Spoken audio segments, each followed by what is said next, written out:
Yes, hello everyone. So my name is Arne Hintz, this is Lina Dencik. As you just heard, we work at Cardiff University in the beautiful country of Wales. We're based at the Cardiff School of Journalism, Media and Cultural Studies, and recently we've launched a new space for research and action, the Data Justice Lab. And so what we want to do here today is to talk a bit about why we started to think about data in these terms in the context of social justice, and why we think it's important to advance social justice in the era of datafication, but also then to explain a little bit better what we mean by data justice. And maybe at the end we can have a bit of a discussion about what to do about this. So to start, why should we think about social justice in the context of datafication? There are two starting points really for this. One are the consequences of datafication. The other are the typical responses to database analysis and surveillance. Those are the two areas that brought us to think about data justice, think about it in these terms, and think about what to do about that. So let's start with datafication. It's a debate that has been had a lot during these days, also at this conference. What we mean by this is the transformation of our lives into data points, the collection and analysis of health data, of social media communication, of data about our movements in smart homes, in smart cities, about our consumption habits, our networks and friendships, our political preferences. And it's about the way in which the exploitation of the resource of big data has become a key factor for economic success and for political control, and a mode of governance, and a new mode of decision-making. Just a few examples to highlight a bit what we mean by this. For example, in predictive policing, data on neighborhood crime rates, on previous crimes of individuals, and so on, is used to predict who might be a future criminal. Police use programs such as PredPol to tell them where a crime is likely to occur and who is likely to be involved. And these types of programs are also used to collect information on, for example, activists and protesters. We've done research about how police in the UK use social media data to, for example, categorize activists into threats and into non-threats, and to use social media data for these purposes. Computer programs calculate a risk score of people who've been arrested, and thereby the likelihood of them committing future crimes. And the score is used, this kind of risk score is used in court to set sentences for convicted criminals and decide for how long they should go to jail. Now, supposedly this allows for more accurate and more evidence-based decision-making, but that's not always the case, as we can see, for example, in this picture here. That's from an investigation by journalists at publica, and it's about risk scores used in the US justice system. Here we see a black woman with a minor offense who is rated a higher risk than the white guy with a serious criminal record. And that's not necessarily so because race is included in the system, but these programs use factors such as employment, living environment, previous interaction with the police, crime among family and friends, and so on, which can then serve as a proxy for race, for example.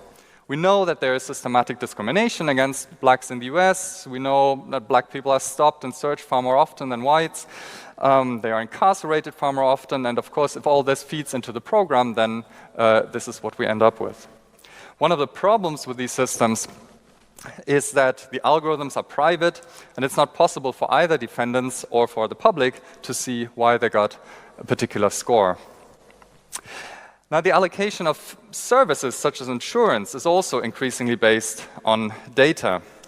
Health insurances are starting to experiment with offering lower rates if customers measure their health with Fitbits and make data available. Car insurances offer lower rates if we install a box that measures our driving. The most far-reaching project is planned by the Chinese government. It's a kind of social credit score where every citizen will get a score based on things like criminal record, spending habits, but also social networks, the kind of information that they post, social engagement, and so on. And this is then used to decide whether someone gets a loan, a job, better social services, access to good schools, access to universities, or is allowed to travel. And the idea is that this is then rolled out nationwide in 2020. They call it a program of social governance to predict and prevent risk. We can also call it a program of social control. But this is the most far-reaching experiment, I think, at the moment. In the context of national politics and elections, the use of data has been discussed a lot recently. Companies like Cambridge Analytica offer their services of voter data analysis to political campaigns so that voters can be influenced with messages that are targeted to particular voter characteristics and particular vulnerabilities. And the role of this in the Trump election and also in the Brexit referendum in the UK last year has been widely debated. But more broadly, data also transforms classic national citizenship. The NSA can legally conduct surveillance on foreign nationals, but not on US citizens. And so to establish whether a piece of online communication belongs to a US citizen or a foreigner, they identified a number of selectors, such as phone number, IP address, language, the degree of interaction with people inside and outside the US, and so on. And so if many of your Facebook friends are believed to be foreigners, and you talk on email a lot with somebody, or exchange emails a lot with someone believed to be a foreigner, or you talk on the phone, you check international news websites, and so on, then maybe you're perceived as a foreigner, according to the data, and you can be monitored. John Cheney-Lippold from University of Michigan has written about this, and he called this an algorithmic form of citizenship, a data-based version of citizenship. He says, quote, it functionally abandons citizenship in terms of national identity in order to privilege citizenship in terms of provisional interpretations of data. It sometimes aligns with the nationality, as in your passport, and sometimes it doesn't. All these examples show that we are categorized according to data assemblages, and our rights and obligations are reconfigured according to these classifications. But data-based categorizations don't necessarily correspond, at least not always, with what we experience in our everyday lives, our offline lives. And often we have no way of knowing how we are classified, for what reason, and what we can do about this. There's a new field of study in academia, the field of critical data studies, that addresses these problems of datafication. Scholars in this field look at, for example, database discrimination or questions of accountability. Who is accountable if someone is arrested or sentenced based on a data score? Anyway, so that's the first starting point for thinking about data justice, the consequences of datafication. The second for us really were the responses to the Snowden revelations and our protection from surveillance. The Snowden leaks highlighted the problems of datafication just as digital tools became entirely integrated into our lives. We're now talking, of course, about the Internet of Things, about smart devices, artificial intelligence, and so on. And so it's, in a way, a truly historic moment in which all this comes together, the complete datafication of our lives, but also at the same time increased awareness and problems of this, awareness of the problems of this through, for example, the Snowden revelations. At Cardiff University, we conducted research on the implications of the Snowden revelations and responses to them. And yeah, as we probably know, there are mainly actually two types of responses. There is the technical response, encryption, anonymization tools. That's been very successful. There's increased awareness of these of surveillance through these tools. There's increased use of these tools. Yes, but still, it's something that not all people, and actually not many people are doing, or even civil society organizations are doing a lot. And we think a problem with this approach is that technological self-defense is typically an individual act that each individual is responsible for. It puts the onus on me to protect myself. And it doesn't necessarily focus on the broader transformation of society through datafication. The other approach has been the legal one, court cases, and political advocacy, policy advocacy rather, Court cases against surveillance regimes have been quite successful. British surveillance policy was practically declared illegal through these court cases. Policy advocacy had some mixed responses and outcomes. The UK Investigatory Powers Act was pushed through despite significant lobbying by digital rights groups. The EU Data Protection Regulation has been a more promising outcome. But especially, again, this response is limited typically to small expert communities, legal expert digital rights groups, not necessarily the wider civil society or the broader public. So what about public debate? Well, media reporting has been largely focused on justifying surveillance in the context of the broader discourse on national security. Public knowledge and debate has been rather limited. There is unease about surveillance, and our research has shown that. People are worried, but they resign largely to the fact that data collection remains obscure and seems impossible to avoid. And finally, well, the main claim by Snowden and the critics of the surveillance state has been that surveillance by the NSA and others affects everyone and has to be resisted because of that. And yes, that's a very important point, but at the same time, we also know that surveillance affects people with particular skin color more than others, particular religion more than others. It affects activists more than passive citizens. It affects poor people more than the rich. It may affect those living in a certain neighborhood more than living in another neighborhood, and so on. And so we need to look at classic questions of discrimination and power relations and social justice to really understand the implications of datafication.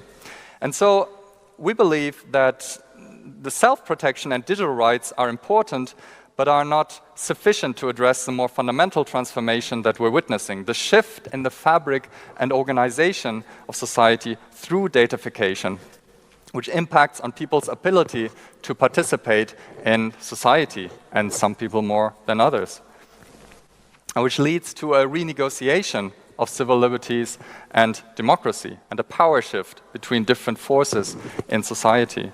And so it's not merely a question of protecting my messages against state surveillance, for example, or using data ethically, but we need to understand these broader transformations in which datafication infuses and changes society, governance, and power. And so what does that mean, and how do we do that? Okay, so we have started to think about this in terms of data justice. Now, the term data justice has also been used to describe the use of data-driven systems in criminal justice. That's not what we mean here when we're talking about data justice. We're talking about the study and practice of datafication from the perspective of social justice. So social justice here highlights precisely these questions of equality and fairness in how different communities and individual data subjects are implicated in data processes and how they are positioned in society as a result of datafication, as well as questions of who and what it is that drives the infrastructures that shape the way the world is represented and ordered through datafication. And an emphasis on social justice, I think, also invites us to consider the nature and role we think datafication and technology generally should or ought to have in society, and what nature and role it also shouldn't have in our society. So by data justice, we're predominantly talking about reframing the debate on data, and to shift the conversation from concerns primarily with individual privacy to broader questions of power, equality, and fairness that come with that.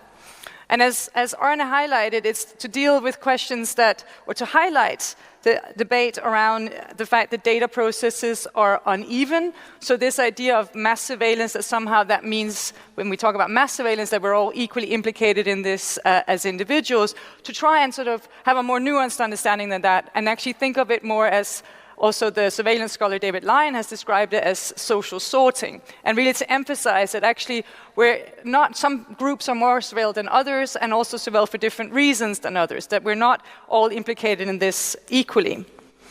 And linked to that, to highlight the data processes can discriminate and exclude at all stages really of the data process with skewed data sets to begin with, so the input in terms of the actual design of the algorithms themselves, so what is actually weighted, what information gets highlighted and what doesn't, and also in terms of the output, so the type of score or profile that gets produced.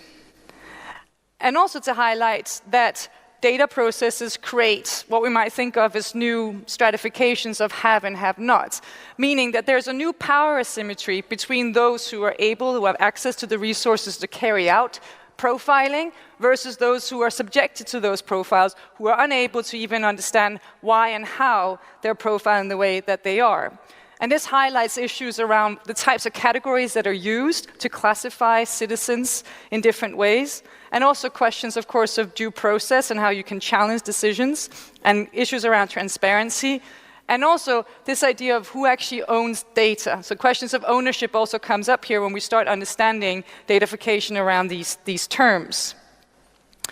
And then also the fact that data processes advance what we might think of as a new politics that's based more and more on prediction and preemption, meaning that we're increasingly governed by what we are predicted to do in the future, what we might profile as intending to do in the future, rather than what we actually do and how we actually act and who we actually are. And this has implications, of course, for our understanding of citizenship. And this distance between our data double and actually who we are in our lived experience becomes incredibly important and very, very political, and for us, a key issue of social justice. So this is what we're talking about. These are the types of issues we want to highlight when we're reframing the debate in terms of data justice. And there are different approaches to this issue. So one is, and this is the kind of stuff that we have focused on so far anyway, based on our previous research, which is about trying to articulate responses to datafication based on social justice. So a more systemic and collectivist form of resistance that feeds into a broader social movement than what we might have when we talk about encryption and policy advocacy. So for example, to try and link up concerns between different communities. We spoke, for example, we had someone who is a community activist in Bristol who deal with questions around fair housing, who feel that surveillance and questions around data isn't really anything to do with them. They're concerned with other things. So a kind of outsourcing of this issue to technology activists or digital rights groups. And we feel that one response by reframing it in terms of data justice is to try and overcome this disconnect that we have in civil society between technology activists on the one hand and social justice activists on the other, and actually highlight how datafication also comes to play a key part in the types of social justice agendas that, for example, community activists might pursue. The second approach that has been around data justice is particularly in development, where there is an emphasis on trying to develop certain principles that can underpin also a sort of data ethics framework. So highlighting, for example, issues around, so Lynette Taylor, for example, at Tilburg University has worked on questions around visibility and representation and anti-discrimination, so trying to come up with new principles that can underpin how we should pursue data processes, the handling of the data process, as well as the uses of data. And then there is an approach around data justice where it's more about examining datafication from the perspective of marginalized communities, highlighting points of discrimination and exclusion. So for example, Virginia Eubanks at New America has been studying how poor communities in the US engage with data-driven systems, looking, for example, at how decisions about who should receive benefits are made through data-driven systems, and how people also understand and perceive those decisions. So also to try and understand what are the interests at play, who gets rewarded in these systems, and who gets punished when you take the perspective of already marginalized communities or disenfranchised communities. Then we can think of data justice also about applying existing social and economic rights framework that we actually have in place, for example, around anti-discrimination or migrants' rights or rights at work, so labor law, for example, and apply these to datafication, or at least to examine how datafication either infringes upon or enables our ability to enjoy economic and social rights that we have. And then there is, of course, also the approach to data justice, which is about developing alternative data systems that is based on architecture that actually considers social justice in the very design of the architecture. So practicing computer science in a way that makes politics explicit.